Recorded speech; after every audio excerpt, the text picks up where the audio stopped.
நல்லா துணி எல்லாமே நல்லா இருக்குது. நம்மளுக்கு கஸ்டமர் சர்வீஸ், அவங்க சர்வீஸ் நல்லா இருக்கு. ப்ரைஸ் கொஞ்சம் அஃபோர்டபுளாக இருக்கும். கலெக்ஷன் வைஸுமே நல்லா இருக்கும். வேலவன் ஸ்டோர்ஸ், உஸ்மான் ரோட், டி நகர், சென்னை மற்றும் தூத்துக்குடி.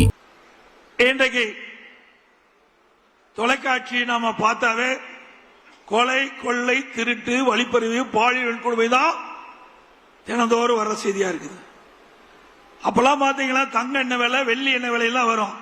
இப்ப கொலை நிலவரம் என்ன நிலவரம் வந்துகிட்டு இருக்குது. அப்படிப்பட்ட அவல ஆட்சி தமிழகத்திலே நடைபெற்றுக் கொண்டிருக்கிறது. இன்றைக்கு தமிழகத்திலே போதைப் பொருள் நிறைந்த மாநிலமாக காட்சியளிக்குது.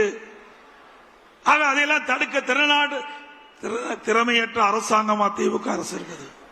ஏன்னா பாதி பேர் திமுக காரனை விற்கலாம், ஆனா தடுக்க முடியாது. இன்னைக்கு திமுக ஆட்சிக்கு வந்த பிறகு எல்லா துறையும் ஊழல், டாஸ்மாக் துறையில் ஊழல், இன்றைக்கு ஒப்பந்தம் மற்றும் விற்பனை முறைகேடல், மணல் கடத்தல், போக்குவரத்து துறையில ஊழல், மின்சார வாரியத்திலே ஊழல், அதோட மதுரையில்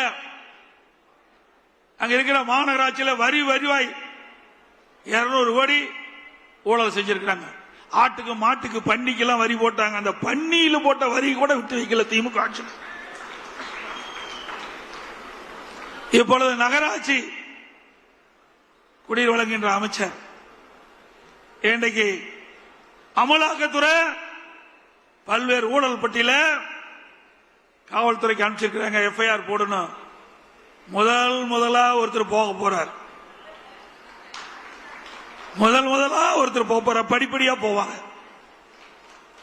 ஆக இன்னும் 2-3 மாதம் இருக்குது. 100 நாள் தான் இருக்குது தேர்தலுக்கு. அந்த 100 நாள் எத்தனை திமுக அமைச்சர்கள் எங்கு போவாங்க தெரியும். பத்திரமான இடத்துக்கு போவாங்க. சென்னை மாநகராட்சியில் கழிப்பறை பராமரிப்புல ஊழல், மின்சாரத்துறையில் டிரான்ஸ்பார்மர் டெண்டர் விட்டதுல ஊழல், ஒரே மாதிரி டெண்டர். இன்னைக்கு 3 லட்சத்துக்கு சொன்னா 12 பேரும் 3 லட்சத்துக்கு கோட் பண்ணியிருக்கிறாங்க. இப்படி அப்பட்டமாக ஊழல் செய்கிற ஒரே அரசாங்கம் திமுக அரசாங்கம். பத்திரப்பதிவு உங்களுக்கு எல்லாத்துக்கும் தெரியும். இப்படி இந்தியாவிலேயே பிரிச்சு பார்த்து பத்திரப்பதிவு செஞ்சு அதில் ஊழலிலே திளைக்கின்ற ஒரே அரசாங்கம் திமுக அரசாங்கம். விலையில்லா வேட்டி சிலை அந்த ஏழைகளுக்கு கொடுப்பதில் கூட விட்டு வைக்கல, முறையா கொடுக்கல. தரமற்ற நூலை கொடுத்துட்டு அதுலயும் ஊழல். அப்புறம் தமிழ்நாடு குடிநீர் வடிகால் வாரியம், அதுல பராமரிப்பு பணி ஆண்டுக்கு ஒரு முறை டெண்டர் விடுவாங்க. இப்ப திமுக அரசாங்கம் அடுத்த முறை ஆட்சிக்கு வர முடியாதுன்னு தெரிஞ்சுக்கிட்டாங்க. 3 ஆண்டுக்கு ஒரு முறை டெண்டர் விடுவதாக கமிஷன் பெறுவதற்கு இப்பொழுது தயாராகிட்டாங்க. எப்பொழுது பார்த்தாலும் அண்ணா திமுக முன்னாள் அமைச்சர் மீது வழக்கு போட்டிருக்கிறாங்க அப்படின்னு சொல்லிட்டு இருந்தாங்க. இப்ப திமுக அமைச்சர் மீது எத்தனை பேர் மீது வழக்கு, இன்னும் எத்தனை பேர் மீது வழக்கு வர இருக்கிறது என்பதை எண்ணி பார்க்க வேண்டும். பொன்முடி அவரது மனைவி சொத்து குவிப்பு வழக்கு, செந்தில் பாலாஜி வெளியிலே வர முடியாது, அந்த அளவுக்கு வலிமையான வழக்கு இருக்குது. துரைமுருகன் அண்ணன் மணல் ஊழல்ல மாட்டிக்கிட்டு விதி விளங்கி இருக்கிறார். KN நேரு நகராட்சி நிர்வாக பணி, அந்த நிர்வாக பணி, அந்த பணிக்கு ஆள் எடுப்பதில் ஊழல், டெண்டர் ஊழல். அனிதா ராதாகிருஷ்ணன் அவர்கள் சொத்து குவிப்பு வழக்கு. திரு ஏவே வேலு அவர் மேலேயும் ஊழல் வருதா, ஊழல் வழக்கு இருப்பதா சொல்றாங்க. திரு ஐ பெரியசாமி அவர்கள் வீட்டு வசதி வாரிய நில மோசடி. திரு தங்கம் தென்னரசு சொத்து குவிப்பு வழக்கு. திரு KKS ராமச்சந்திரன் சொத்து குவிப்பு வழக்கு. திரு ரகுபதி சிறைத்துறையில் உணவு வழங்குதல் ஊழல் மற்றும் சிறை வாடல் இடமாற்றம் ஊழல். திரு ராஜா கண்ணப்பன் போக்குவரத்து துணை போக்குவரத்து ஆணையம் 35 லட்சம் பறிமுதல் செய்தி வெளிவந்துள்ளது. திரு சக்கரபாணி பொங்கலுக்கு பொங்கல் தோப்பு கொடுத்தார்ல, அவர் வெள்ளம் கொடுத்தது மறக்கவே முடியாது. தைப்பொங்கல் வந்தா அந்த வெள்ளம் ஞாபகம் தான் மக்களுக்கு வரும். ஒழுகுற வெள்ளத்தை கொடுத்த ஆசாமி தான் திரு சக்கரபாணி அவர்கள். அதே போல சிவசங்கர் அவர்கள், இப்படி பல பேர் ஊழல் பட்டியலில் இடம் பெற்றுக்கிறீங்க. எங்களை பார்த்தா ஊழலை பத்தி பேசுறீங்க. திமுக ஆட்சியுடைய நிலையே கலெக்ஷன், கமிஷன், கரப்ஷன். இதுதான் தாரக மந்திரம். இதெல்லாம் பட்டியல் இருக்குது. இவரெல்லாம் தேர்தல் நேரத்தில் எங்க இருப்பான்னு தெரியாது. வெளியில் இருப்பது எனக்கு தெரியல. ஏன்னா நடவடிக்கை தொடங்கிட்டாங்க. பத்திரமா இருக்க வேண்டிய இடத்துல இருப்பாங்க. திரு பழனிவேல் தியாகராஜன் நிதி அமைச்சராக இருக்கும்போது ஒரு ஆடியோவில் ஒரு செய்தி வெளியிட்டார். திரு உதயநிதி அவர்களும் திரு சபரீஷ் அவர்களும் 30,000 கோடியை கையில் வைத்துக் கொண்டு என்ன செய்வது என்று தெரியாமல் திகைத்துக் கொண்டிருப்பதாக ஒரு செய்தி. எல்லா வலைதளம் பார்த்திருப்பீங்க. 30,000 கோடி கொள்ளையடிச்சிருக்காங்கன்னா எத்தனை டிபார்ட்மெண்ட்ல எவ்வளவு கொள்ளையடிச்சிருப்பாங்க. இதையெல்லாம் அதிமுக ஆட்சிக்கு பிறகு தோண்டி எடுத்து சட்டப்பூர்வ நடவடிக்கை எடுக்கப்படும். திமுக பொறுத்த வரைக்கும் அந்த காலத்திலிருந்து இந்த காலம் வரை திமுக ஊழல், ஊழல்னா திமுக, அதுதான் நிலை. எப்பொழுது திமுக வந்தாலும் ஊழல் தொடர்ந்து வரும். இதுதான் தமிழ்நாட்டுடைய நிலைப்பாடு.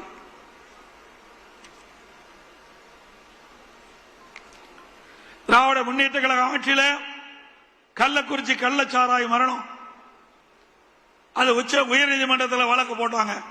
அந்த வழக்கில் சிபிஐ விசாரணைக்கு வேண்டும் என்று உத்தரவு போட்டது. உடனே டெல்லிக்கு போறார். இதில் உங்களுக்கு என்ன பயம்? ஆக திராவிட முன்னேற்ற கழகத்தை கட்சி சேர்ந்தவரை காப்பாற்ற வேண்டும் என்பதற்காக இன்றைக்கு டெல்லியில போய் மேல்முறையீடு செய்கிறீங்க.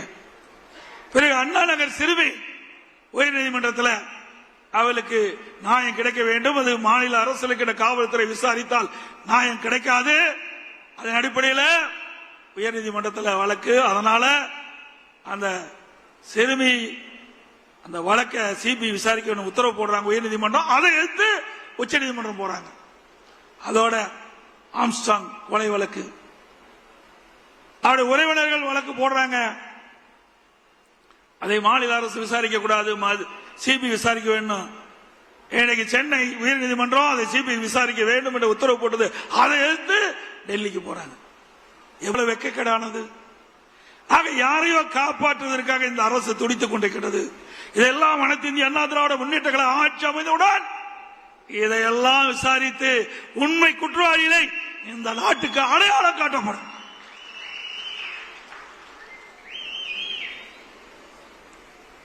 இதுல எனக்கு முன்னால சொன்னாங்க எஸ்ஐஆர். இந்த எஸ்ஐஆர் என்று கேட்டாவே ஸ்டாலின் அலர்ந்தார், துடிக்கிறார். ஏன்னா எல்லாம் கள்ள ஓட்டு போட்டு தானே ஜெயிச்சிருக்கிறாங்க. உண்மையா வாக்காளர் சந்தித்து அந்த வாக்களை பெற்று அவர் வெற்றி பெறவில்லை. அது சென்னை மாநகரம் கேட்க வேண்டிய அவசியமே இல்லை. இறந்தவர்கள் எல்லாம் உயிர் பெற்று வந்து ஓட்டு போடுவாங்க. அப்படிப்பட்ட நிலைமை. இன்றைக்கு எஸ்ஐஆர் பணி துவங்கப்பட்டு விட்டது. மத்திய தேர்தல் ஆணையம் அறிவிக்கப்பட்டு பணி துவங்கி நாளையோடு நிறைவு பெற இருக்கின்றது.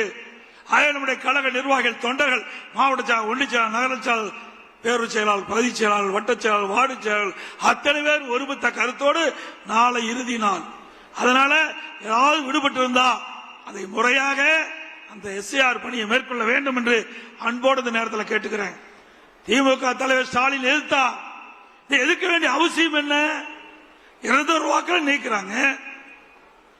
ஒரு இடத்திலிருந்து வேறு இடத்திற்கு குடி போயிடுறாங்க. அவர் அந்த இடத்துல வாக்கு பதிவாகிறது. ஏற்கனவே இருக்கிற இடத்துல தொடர்ந்து இந்த வாக்காளர் பட்டியலில் ஒரு பெயர் இடம்பெற்று வருது. அதை நீக்குவதில் என்ன தவறு?